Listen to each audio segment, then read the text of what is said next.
From UFOs to psychic powers and government conspiracies, history is riddled with unexplained events. You can turn back now or learn the stuff they don't want you to know.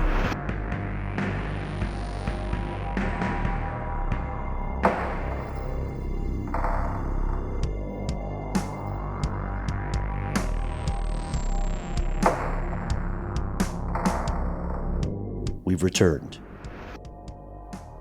What ads did we have? Were they ironic, given today's topic? Let us know. 1-833-STD-WYTK, conspiracy, at iHeartRadio.com. We did have a listener write in saying how they heard back-to-back, like, some sort of diet ad followed by some sort of, like, Starbucks really fatty milkshake ad. And that's the height of irony, I think, in advertising. And probably, things that should maybe be blocked out. That probably shouldn't happen. I like that. It's an imperfect, or maybe it's exactly what should happen. It's like, get fat on this product and then get skinny on this product. Yeah. It's a win-win. The way Elvis used to take drugs to wake up and then took drugs to go to sleep. That worked out very well for him, didn't it? Took drugs to go to the bathroom. The commode. Oh, no, I effed it up. Never mind. No, keep it.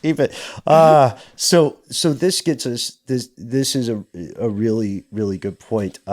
We do listen to that stuff. We have fun. I don't know if we'll ever top the Blue Apron ad that came on during our cannibalism episode. Yeah. That's the top.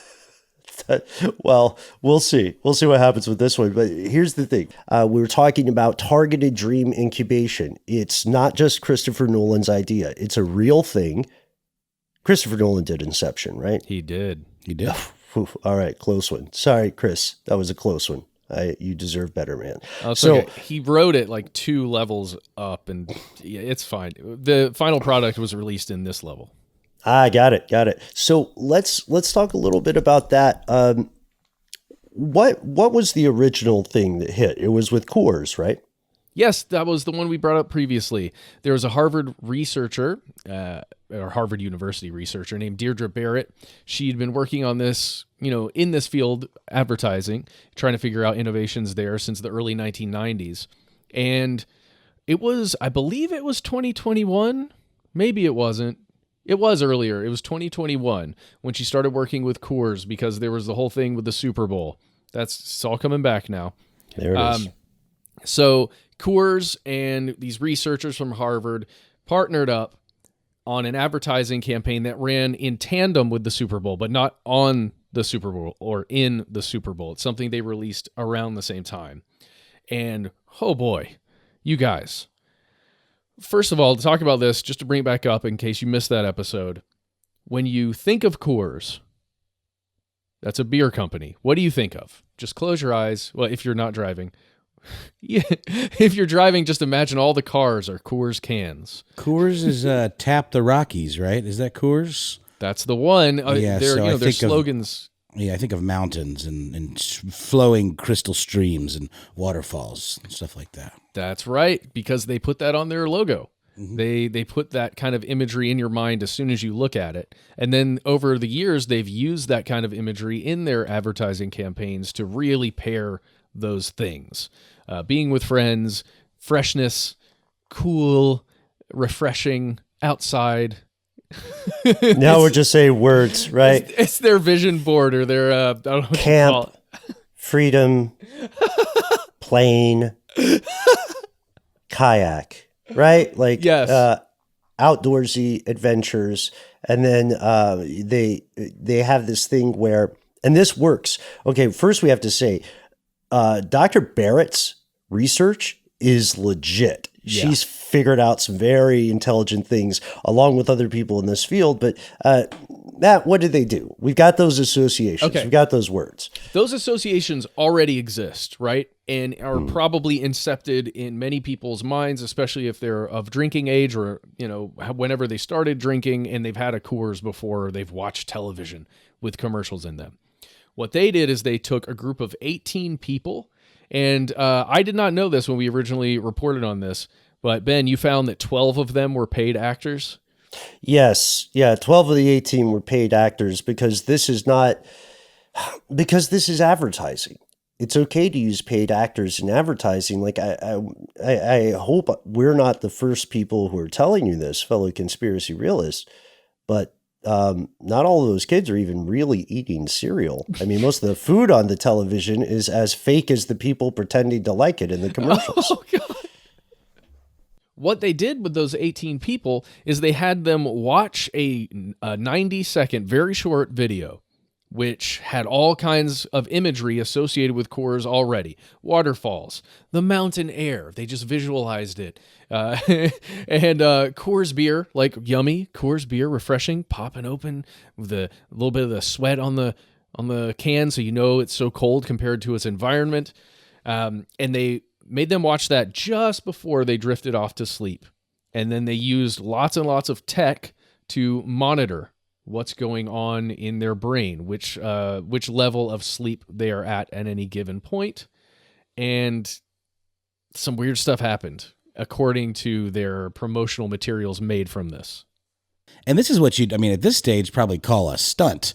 It was done for publicity. It was kind of like, oh, how crazy is this? It's essentially a marketing stunt, not necessarily a marketing technique that they're pushing, like, oh, this is the wave of the future. But it does kind of point to some kind of creepy future ramifications, or what happens when, we talked about how if you just walk around outside and you count the logos and the branding that you see, what if that started invading your sleep and then therefore your waking mind as a result? That's a pretty invasive proposition.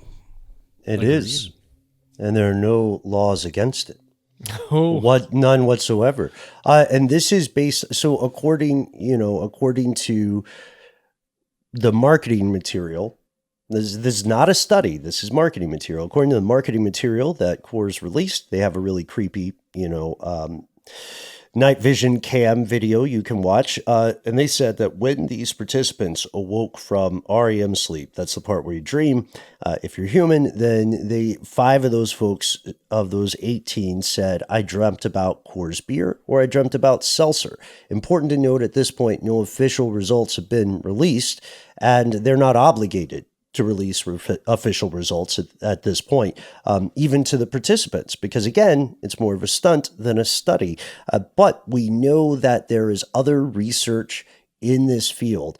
If you have played it adds up, it accretes over time. So if you play like a couple hours of Tetris a day, you're going to start dreaming about Tetris. There's another really great study where participants were asked to physically write down a problem or something they've been thinking about, and to think about that problem, look at what they've written down, maybe write it down again right before they go to sleep over the course of a week, and they begin dreaming about that problem. And sometimes they come up with a different way to frame it or address it, because what they're doing is they're encoding things for their brain to process later. Please take a second. If you're on a long drive right now, you got a long day ahead of you, take a second and listen to our 2-part episode on dreams, because you'll see humans are messing with things they don't comprehend in a very real sense. Yeah. And think about this.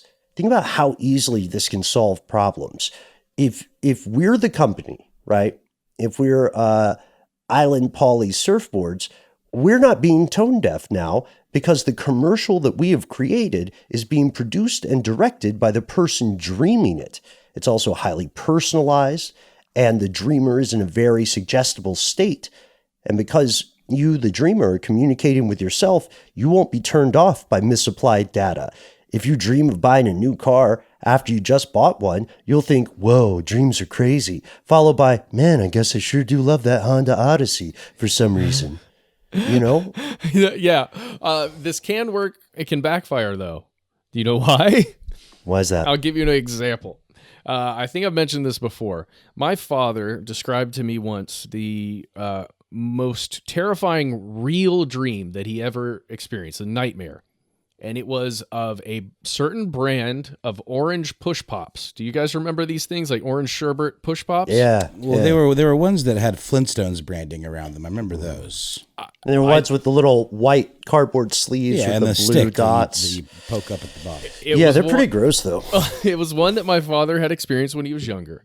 And he had one particular nightmare about those. And for the rest of his life, and for the rest of my life while I was living under his care, I was not allowed to eat or purchase or even ask for orange push pops because it horrified him so much that he didn't even like looking at them. Did he tell you the substance of the dream? No, he didn't want to talk about it. It really bothered him. But imagine if the Honda Odyssey had that effect on some people. On some people, perhaps it has. Yeah. Yeah. That's a very, very good point. This also leads us to something else. This is real, and people don't completely understand the ramifications of what's happening. The Coors test gets the most press, but it's probably best understood as a new application of a very old idea. People have been trying to, give themselves lucid dreams or make themselves dream about specific things for such a very long time. And that's why sleep and memory researchers, as well as some activists, are super concerned about inserting a profit motive into memory processing, because it could become a disruptive, debilitating thing. Like to your example about Frederick the Elder's quarrel with those sherbets, right? Because it is sherbet. And Yeah. I think it's kind of gross too. I get them. But what would happen, like the sci-fi short story version of this Coors commercial gone wrong would be like Harlan Ellis and Ray Bradbury present The Man Who Could Not Stop Dreaming of Coors. And then instead of like Charlton Heston shaking his fist at the Statue of Liberty, it's just some guy breaking down in the middle of I guess their house or maybe a public space and going, Coors, no. He's like trying to dig his eyeballs out. Like it could go wrong. I think he's on a commercial flight and he just wakes up. Mm-hmm. And that's what happens. It's a commercial for a flight. And it's like the guy's ripping his eyes out, and then the logo comes up and it's like Spirit. You get what you pay for. but we're kidding. No offense to Spirit. Fly the friendly skies. While this might sound like slick sci-fi, before we can sign it to this sort of trash bin of sensationalism, we have to remember that brain research has also played a huge, if often unacknowledged, role in the design of stuff like social media. The design of stuff like smartphones. Those have a profound influence on people's waking lives. They have changed the way people process information. And that's why when people are awake with most of their conscious defenses operating. So what happens when that goes into your slumbering life? Possibly terrible things, possibly short-term profitable things, but definitely potential for terrible things. And these were all just the facts. There's much more to the future of advertising, much, much more, and you should be aware of it. In fact, you should be frightened. What are we talking about? We'll tell you after a word from our sponsor.